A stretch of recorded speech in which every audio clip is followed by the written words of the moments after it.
I'll never forget the look on Alan's face when the waiter handed him my note.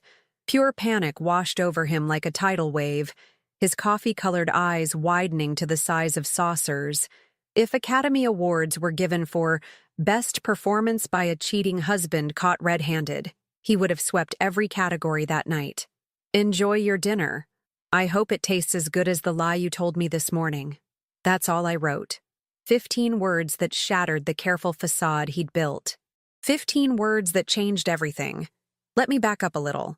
I'm Isabella, and until 3 hours before that moment, I was just a trusting wife who thought her 10-year marriage was rock solid. I was the woman who believed her husband when he said he had an emergency meeting that evening. The same woman who accidentally ran into her longtime friend Megan at the mall, who looked at me with that unmistakable pity in her eyes when she said, "I'm so sorry, Isabella. I saw Alan making reservations at Bellini's for tonight.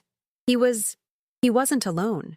I remember standing there, frozen, as if someone had just told me gravity no longer existed.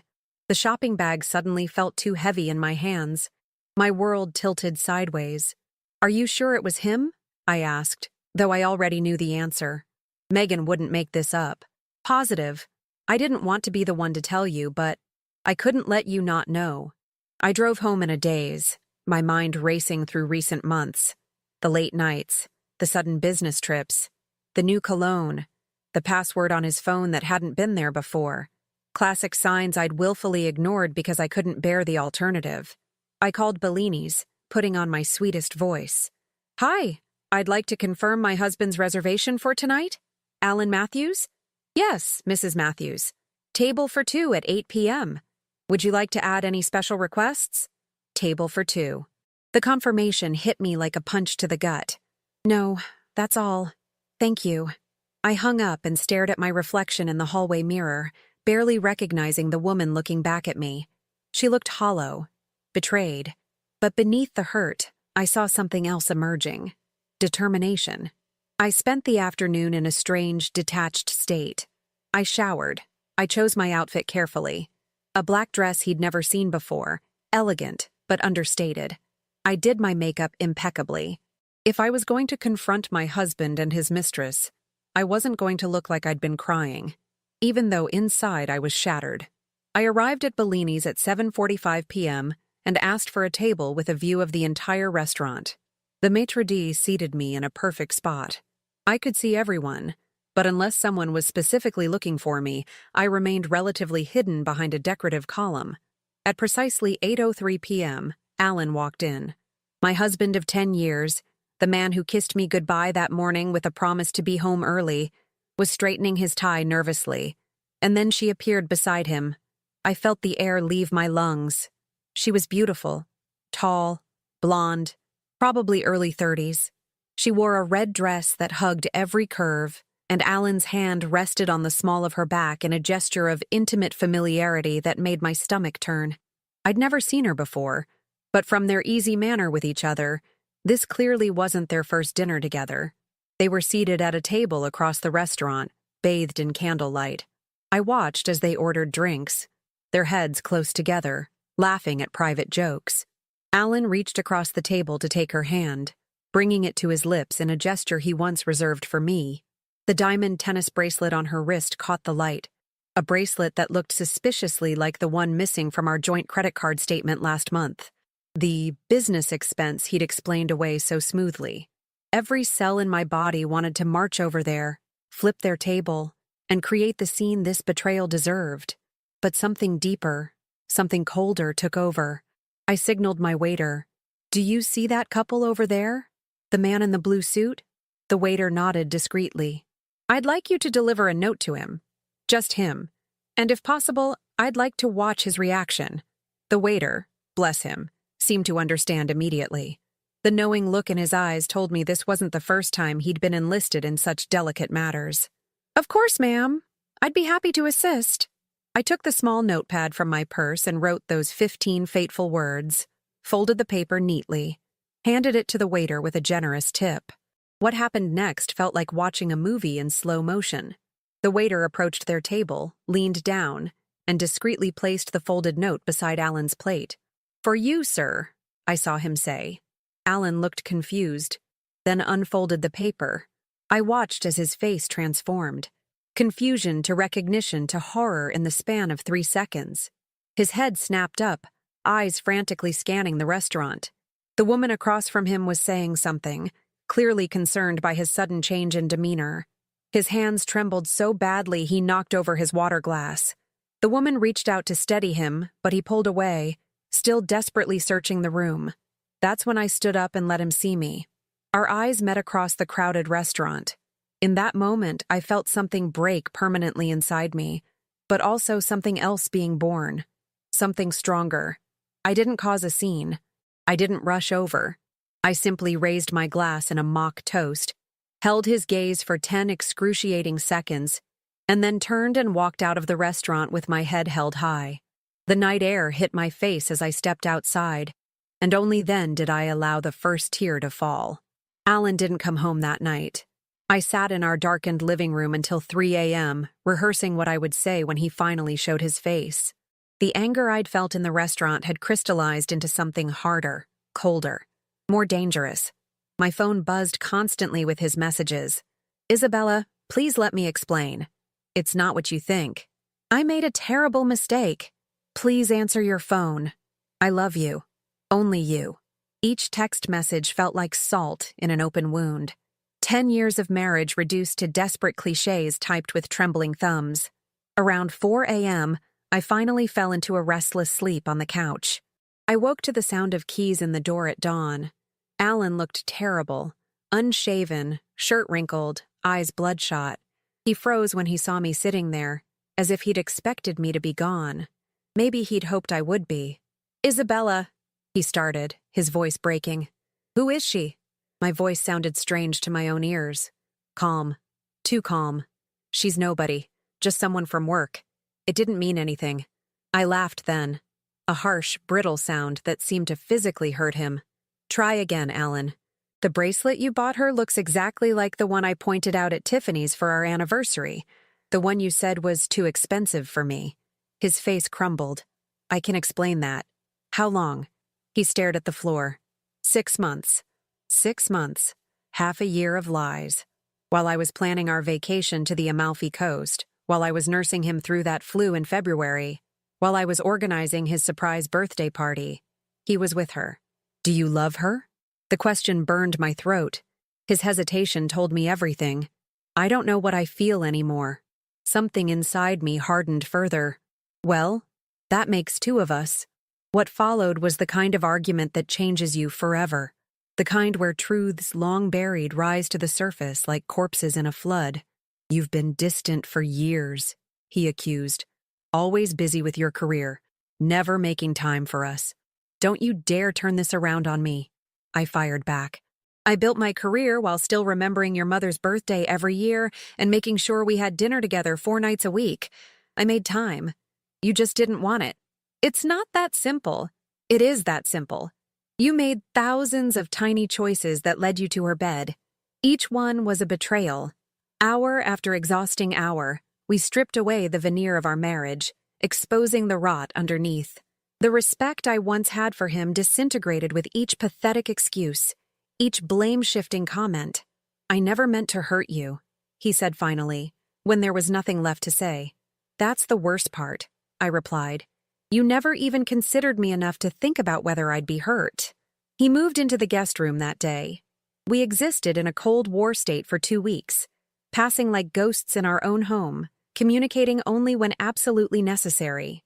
I watched him watching me, waiting for me to break down, to beg him to work things out, to suggest counseling. That's what the old Isabella would have done. But this new Isabella was different. This Isabella was quietly gathering information. I found her name in his phone. Vanessa Parker, executive at a competing firm. I discovered their text history went back nearly a year, not 6 months. I uncovered hidden apps on his phone where they'd exchanged messages and photos I wish I could unsee. I found hotel receipts, dinner charges, weekend getaways carefully disguised as business trips. The betrayal was more comprehensive than I'd imagined, more deliberate, more cruel. I learned that he'd told her I was cold, unloving, career-obsessed, that our marriage had been over in all but name for years, that he was just waiting for the right time to leave me.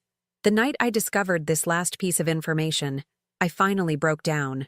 Not quiet tears, but gut-wrenching sobs that left me gasping for air, curled up on the bathroom floor.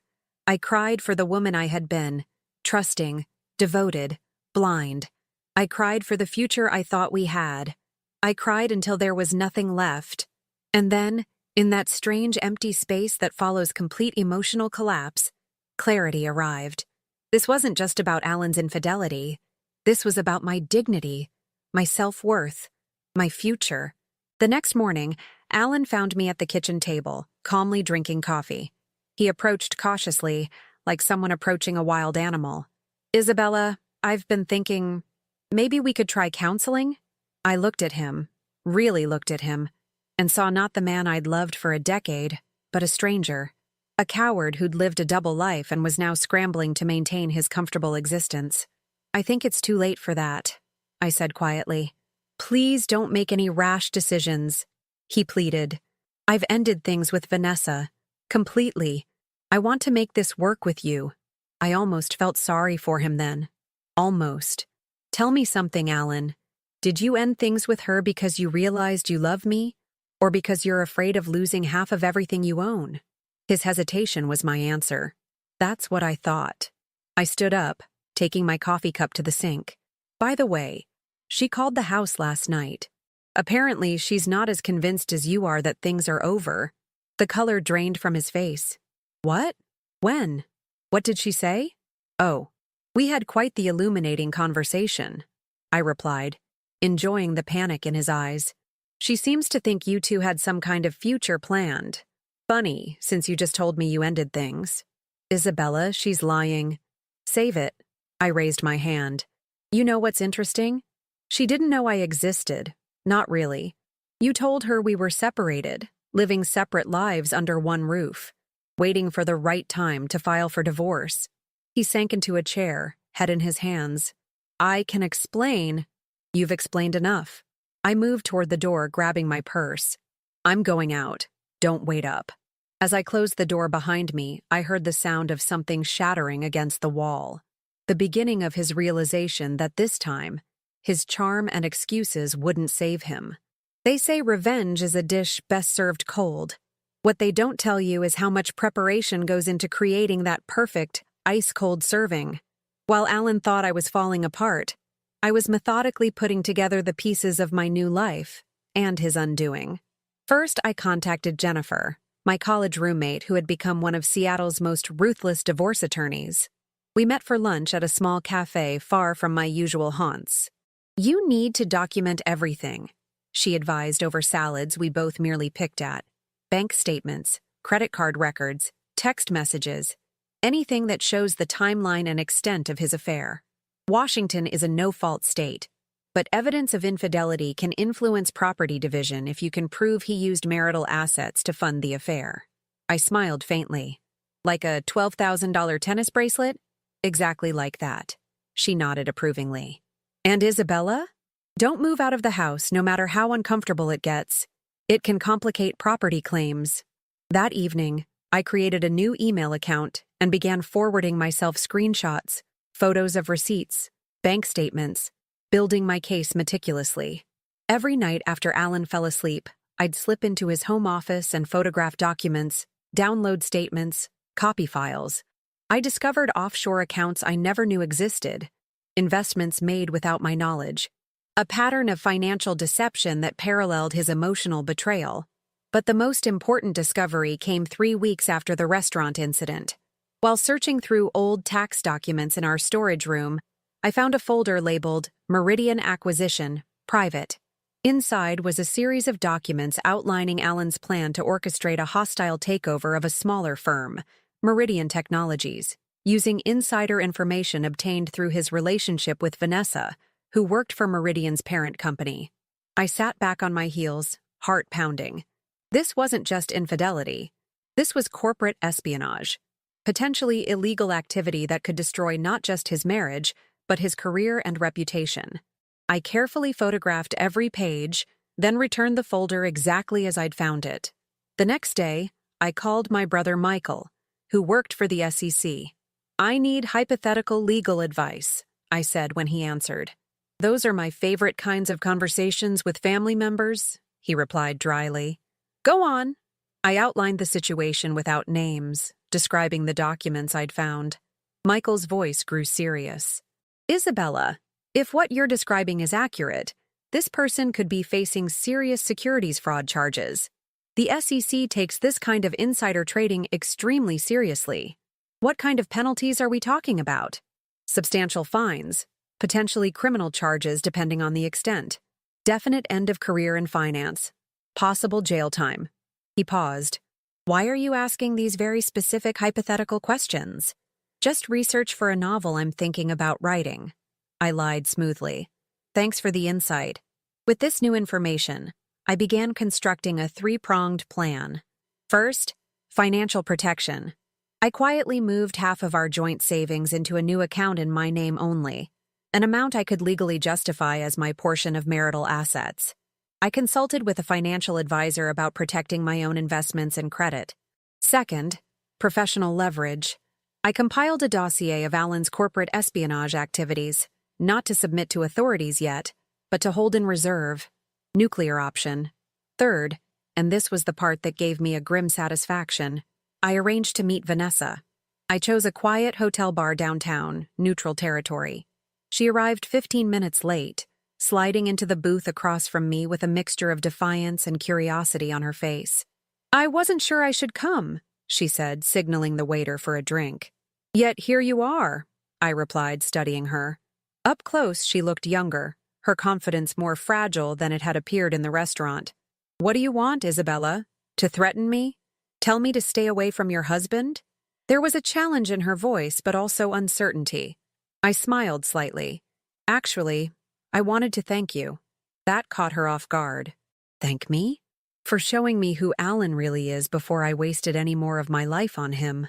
I took a sip of my martini. "How much has he told you about our marriage?" She shifted uncomfortably.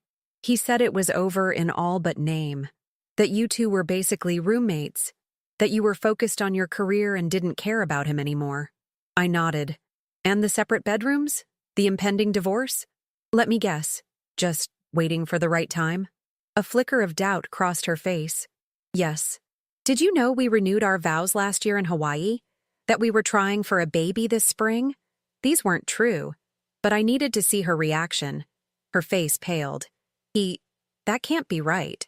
I pulled out my phone, showing her photos of our recent anniversary dinner, the weekend trip to Vancouver 2 months ago, the Christmas card where we looked every bit the happy couple.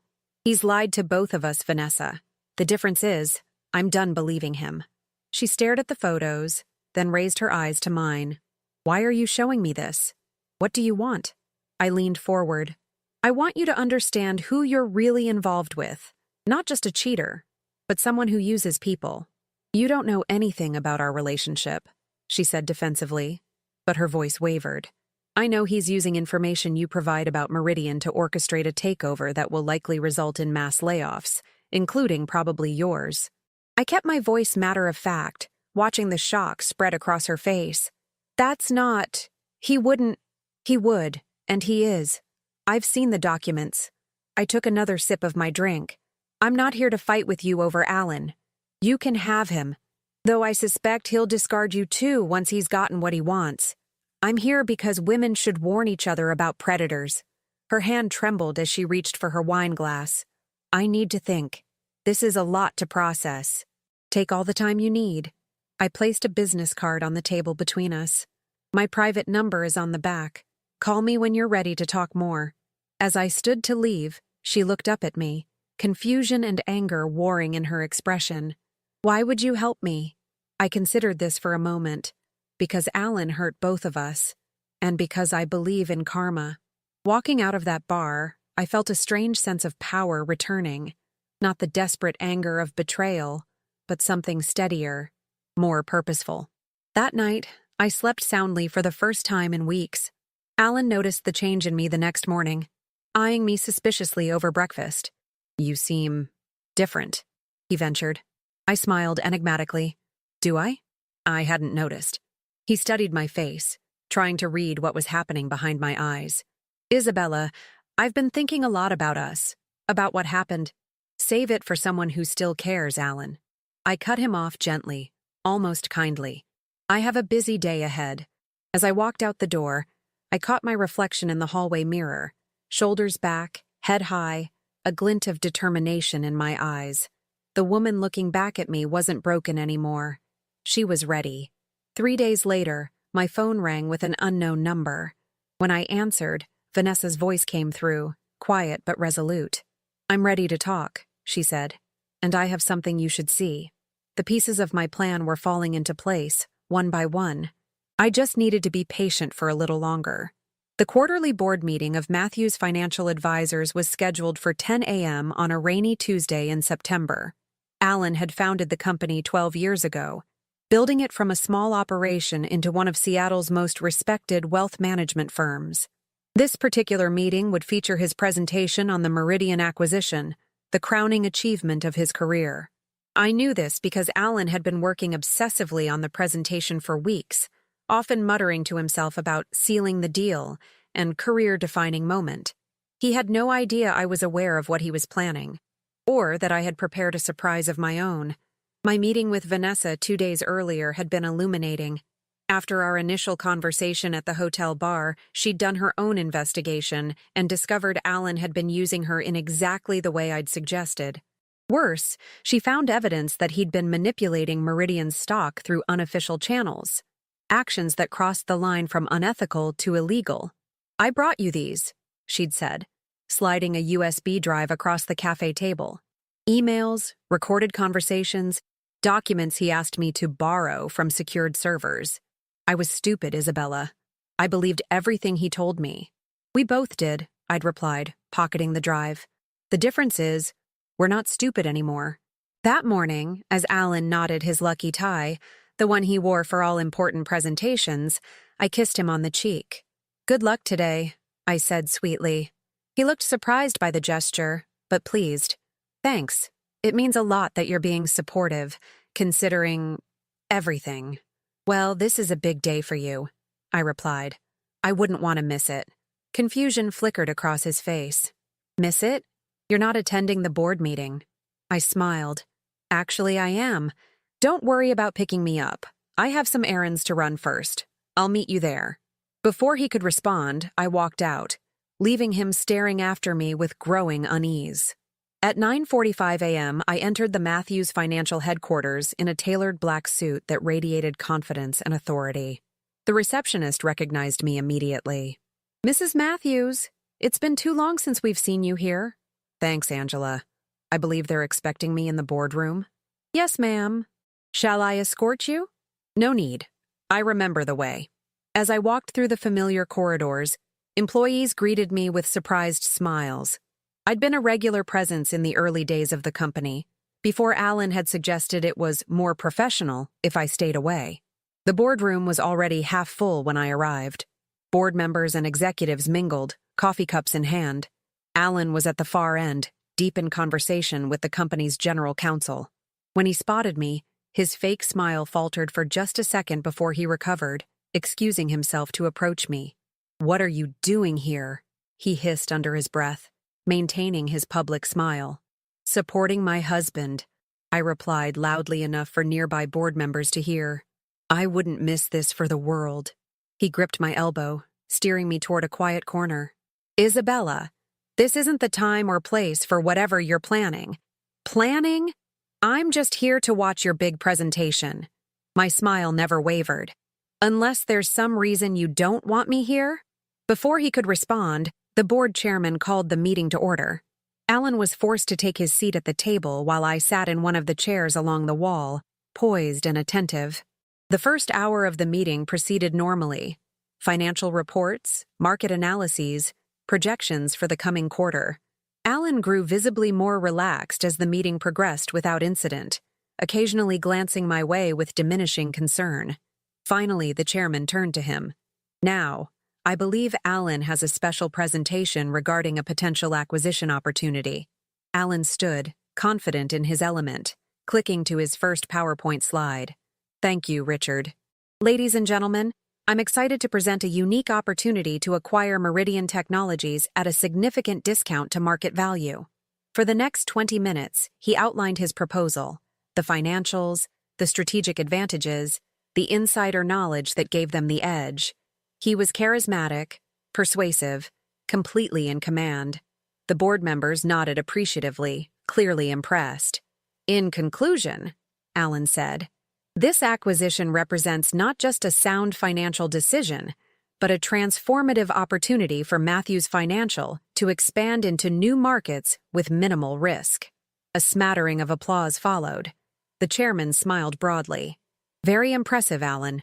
Before we move to questions, I believe your wife has requested a moment to address the board. As a significant shareholder in the company, we've granted her request. Alan's head snapped toward me, alarm spreading across his face like a wildfire. Thank you, Richard, I said, rising from my seat and moving to the front of the room. I connected my laptop to the projector, calmly replacing Alan's presentation with my own. As Alan's wife and, as mentioned, a significant shareholder in this company, I feel obligated to bring some concerning information to the board's attention before any decision is made regarding the Meridian acquisition. The first slide appeared. Emails between Alan and Vanessa discussing confidential Meridian information.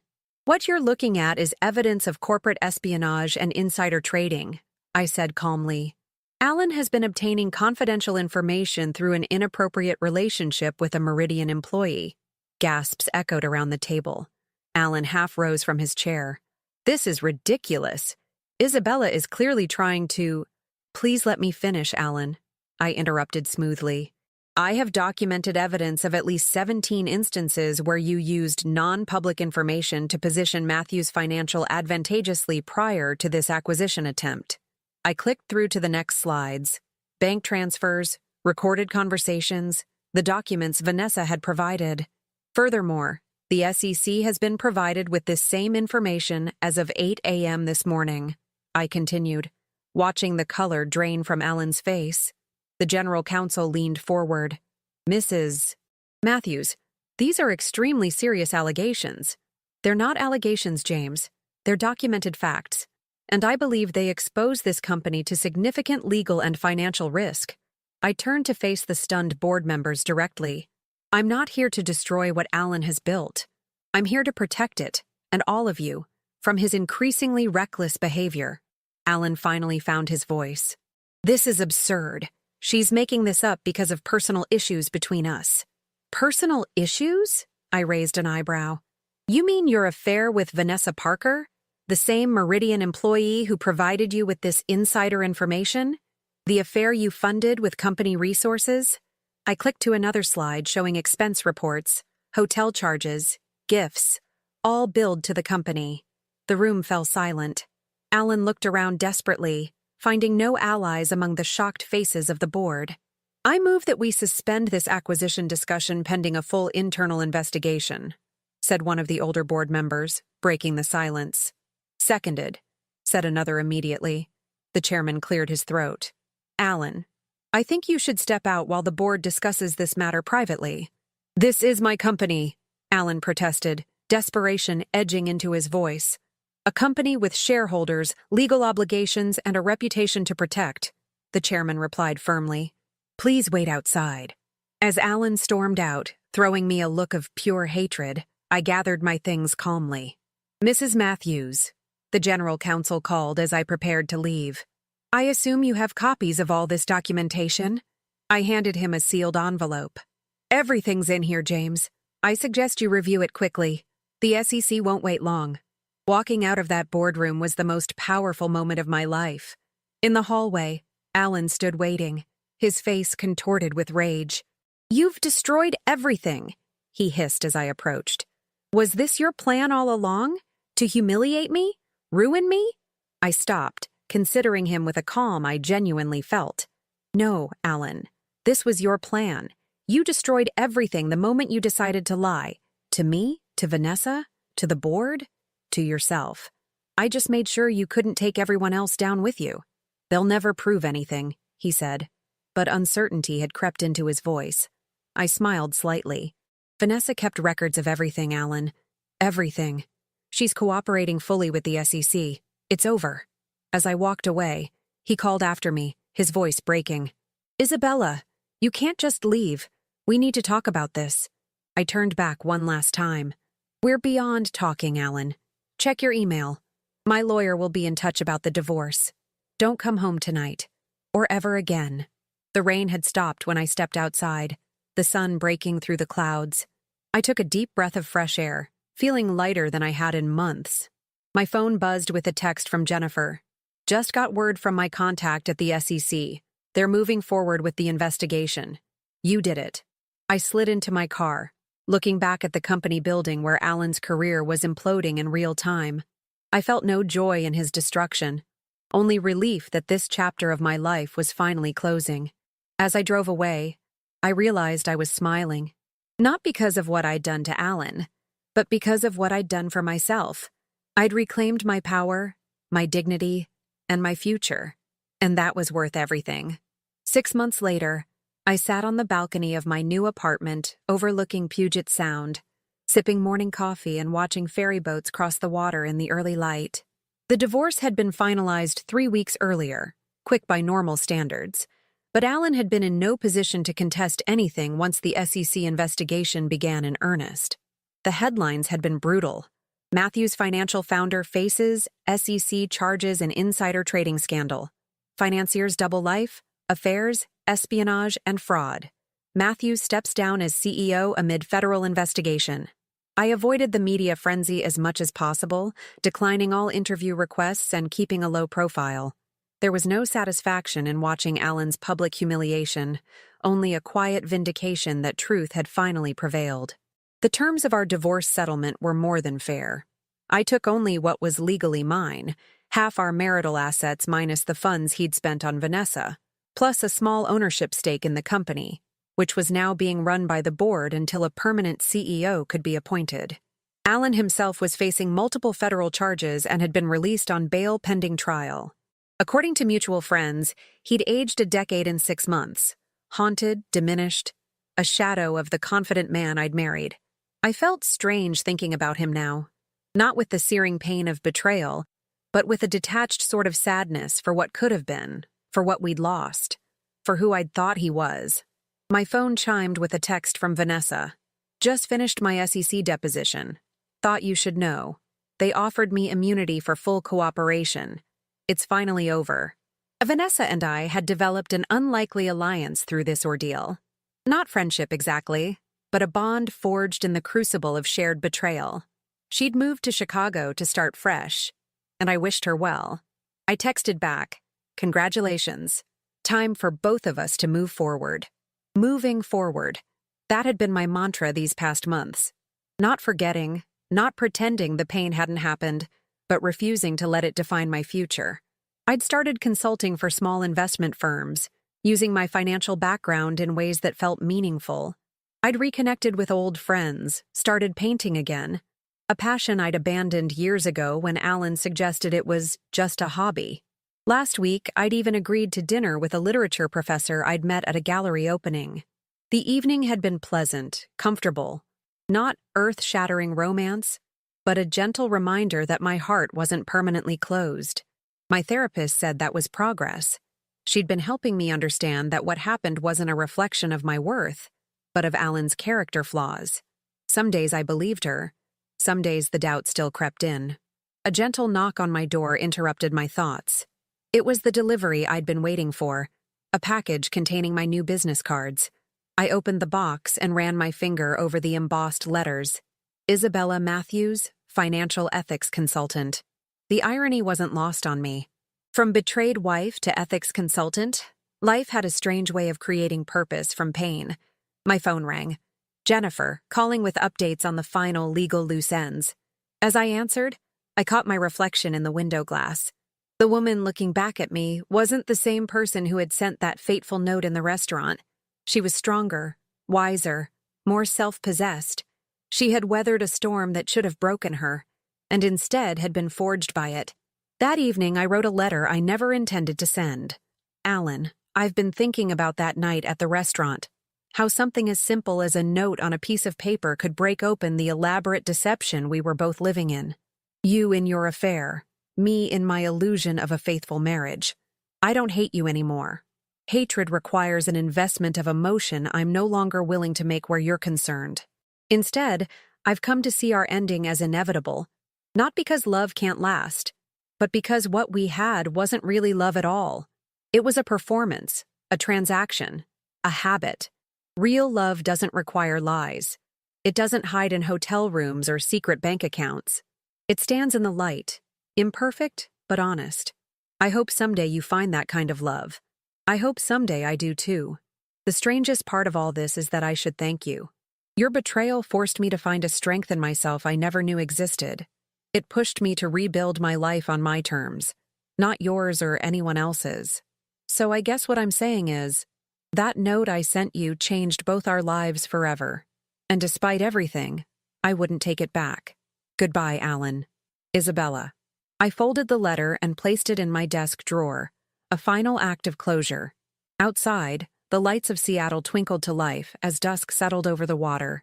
I wrapped a throw blanket around my shoulders and watched the sky turn from purple to deep blue, then to star-studded black. I didn't know what the future held, but for the first time in years, I was truly excited to find out. The woman who had once defined herself as Alan Matthews' wife was gone. In her place stood someone new, someone who had learned that sometimes the most powerful thing you can do is simply tell the truth and send a note that